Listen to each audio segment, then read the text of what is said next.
গাইছ ইয়ন আনিছোঁ এখন 2015 চনৰ আৰু ফাৰ্ষ্ট অনাৰ ইয়ন এখন লৈ আহি আছোঁ।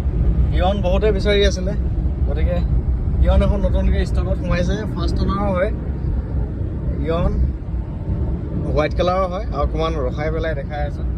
গাড়ী পূৰা ফাই দৌৰি আছে, চিগাপ একদম ধুনীয়া।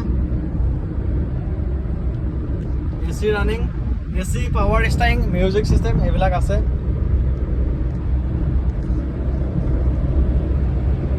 গাড়ীখন দেখাই আছোঁ বাহিৰৰ পৰা।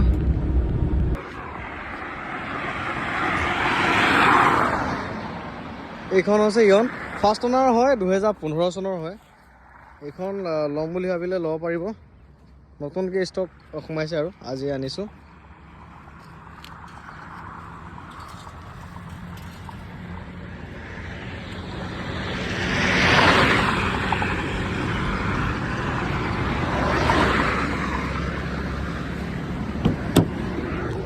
ইণ্টেৰিয়ৰ সকলোবিলাক ধুনীয়া হৈ আছে।